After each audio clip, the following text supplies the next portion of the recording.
Prime nine talkies நேயர்களுக்கு வணக்கம். நான் சூர்யா. இன்னைக்கு டாக்டர் ரத்னகுமார் இயக்கத்தில் வந்திருக்கக்கூடிய படம் தான் 29. ரத்னகுமார் டைரக்ஷனாலவே ஒரு எதிர்பார்ப்பு இருக்கும். மேயாதமான், ஆடை போன்ற படங்களுக்கு பிறகு இப்போ 29 மூவியை இயக்கியிருக்காரு. இந்த 29 படத்தை லோகேஷ் கனகராஜ், கார்த்திக் சுப்ராஜ் சேர்ந்து தயாரிச்சிருக்காங்க.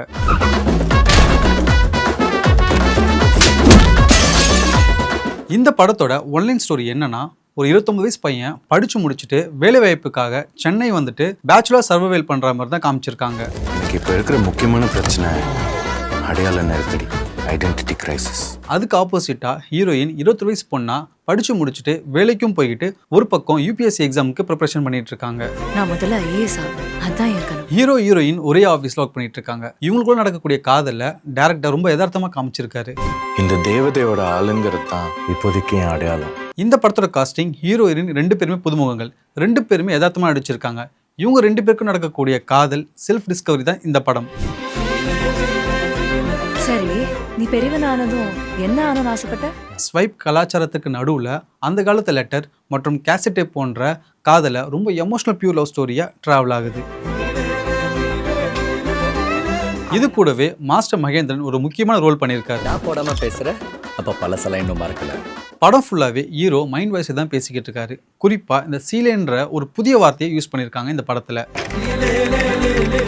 ஹீரோட மைண்ட் வாய்ஸ்க்கு இந்த சீலேன்ற வார்த்தை டேரக்டர் தரக்கூடிய டிஃபினேஷனாக படம் பார்க்கும்போது தெரியுது. இல்லை, எனக்கு நான் சாங்கோட லீடு உங்களுக்கு சொல்லியிருக்கேன்ல, அந்த பையனுக்குள்ளே நிறையா பேசணும்னு ஆசை இருக்குது, தோணுது. ஆனால் அதை அவனால் ஆர்டிகுலேட் பண்ணி சொல்ல வரலன்ற மாதிரி ஒரு கேரக்டர். இந்த 29 படத்தில் 4 சாங்ஸ் மொத்தமாக இருக்குது. சீலேன்ற சாங் நல்லாவே ஹிட்டும் ஆயிருக்கு.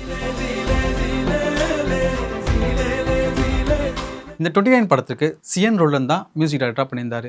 படம் முழுக்க ஹீரோ ஹீரோயின் வரக்கூடிய சீக்வன்ஸ்க்கெலாம் பேக்ரவுண்ட் ஸ்கோர்லாம் ரொம்ப நல்லாவே இருந்துச்சு. ஃபர்ஸ்ட் ஆஃப் ஃபுல்லாகவே ஹீரோயினுக்குமான காதல், ஹீரோயின் யூபிஎஸ்சி எக்ஸாமுக்கு ப்ரிப்ரேஷன் பண்ணுறதுனால இவங்களுக்குள்ள நிறைய மிஸ் அண்டர்ஸ்டாண்டிங்லாம் வருது. இந்த மிஸ் அண்டர்ஸ்டாண்டிங்லாம் கடைசி பிரேக்கப்போ போய் முடியுது.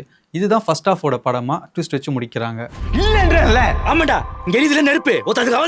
செகண்ட் ஆஃப் டோட்டல் ஆப்போசிட்டாக ஹீரோ ஹீரோயின் பிரிஞ்சு அவங்க லைஃப் ரன் பண்ணுறாங்க.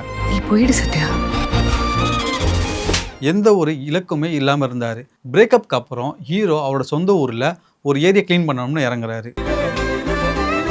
இதுக்கு நடுவில் மாஸ்டர் மகேந்திரன் ஹீரோக்கு நிறைய ஆப்போசிட்டாக பிரச்சனைகள் பண்ணுறாரு. இதெல்லாம் கடந்து ஹீரோ அதில் வின் பண்ணாரா இல்லையான்னு தான் கதை நகருது. டேரக்டர் ரத்னகுமாரோட ரைட்டிங்ஸ் படத்துக்கு உயிர் கொடுத்துருக்குன்னு தான் சொல்லணும். படத்தில் ஒரு சில இடங்களில் வரக்கூடிய டைலாக்ஸ்க்கு ஆடியன்ஸ் ரொம்ப நல்லாவே ரியாக்ட் பண்ணாங்க. குறிப்பாக இந்த டைலாக் சொல்லியே ஆகணும். ஹீரோயினி ஹீரோ கிட்ட டைலாக் சொல்லுவாங்க, தொட்டுட்டு தாலி கட்டினா என்ன, தொட்டு தாலி கட்டினா என்ன. இந்த டைலாக்லாம் சொல்லும் போது தேட்டரில் ஆடியன்ஸ் செம்ம ரெஸ்பான்ஸ் பண்ணாங்க. அது மட்டும் இல்லாமல் காதலுக்கு எந்த அளவுக்கு கெமிஸ்ட்ரி ரொம்ப முக்கியமோ அந்த அளவுக்கு மேக்ஸ் ரொம்ப முக்கியன்றத ஒரு டைலாக்காக சொல்லியிருப்பாங்க. இந்த படம் பார்க்குற ஆடியன்ஸ்க்கு கண்டிப்பாக அவங்களோட 29வது வயசு ஞாபகம் வரும். ஒரே செடியை எத்தனை இடத்துல இருந்து புடுங்கி நடுவீங்க. இந்த 29 படம் பேச்சுலர்ஸ்க்கு ரொம்பவே கனெக்ட் ஆகும்னு தான் சொல்லணும். ஒரு பேச்சுலர்ஸாக என்ன மாதிரியான ஸ்ட்ரகிள்ஸ்லாம் ஃபேஸ் பண்ணுவாங்கன்றத டேரக்டர் ரொம்ப அழகாகவே சொல்லியிருக்காரு. இந்த படத்தில் ஹீரோயினுக்குமான கெமிஸ்ட்ரி ரொம்ப நல்லாவே இருக்குது. ஒரு பையன் ஒரு பொண்ணை எப்படிலாம் லவ் பண்ணுறான், அதுவும் எவ்வளோ ஒரு ஆடம்பரமாக இல்லாமல் எவ்வளோ சிம்பிளாக லவ் பண்ணுறான்றதை காட்டியிருக்காங்க. ஹீரோ ஹீரோயினை ஒரு வாட்டியும் பார்க்க போகும்போதும் ஒரு சின்ன சின்ன கிஃப்ட்ஸ் கொண்டுட்டு போயிட்டு கொடுப்பாரு. அதுக்கு அந்த ஹீரோயின் ரொம்ப இம்ப்ரெஸ் ஆவாங்க. ரொம்ப ஆடம்பரமாக காதல் பண்ணாமல் ரொம்ப சிம்பிளாக யதார்த்தமாக இந்த காதல் காட்சியில் அமைச்சிருப்பாங்க. தமிழ் சினிமாவில் நம்பர்ஸில் நேம் வச்ச மூவிஸ்லாம் நிறைய ஹிட்டு கொடுத்துருக்கு. எக்ஸாம்பிள் சொல்லணும்னா தனுஷோட 3 மூவி, சூர்யாவோட 6 மூவி, அப்புறம் 24 மூவி, விஜய் சேதுபதியோட 96 மூவிலாம் ஹிட்டு கொடுத்துருக்கு. அந்த வரிசையில் இந்த 29 மூவி ஹிட்டு கொடுக்குதான்றதை பொறுத்திருந்ததாக பார்க்கணும். ஓவராலாக இந்த 29 படத்தை பற்றி சொல்லணும்னா ஃபர்ஸ்ட் ஆஃப் ஸ்லோவாக ஸ்டார்ட் ஆனாலுமே செகண்ட் ஆஃப்க்கு அப்புறமா ஒரு ஃபேமிலி சென்டிமெண்ட், ஒரு பியூர் லவ்வோடவே நீங்கள் எக்ஸிட் ஆகி வருவீங்க. இந்த 29 படத்தை பற்றி சொல்லணும்னா இந்த 29ன்றது வேறு எண்கள் இல்லை, ஒரு இளைஞனோட வாழ்நாள் பாடம். அவனுக்குன்னு ஒரு அடையாளமே இல்லை, மன்னிச்சு காமிக்கிறேன். நீங்களும் இந்த படத்தை தேட்டரில் பார்த்துட்டு உங்களோட கருத்துக்களை தெரிவிங்க. நன்றி, வணக்கம்.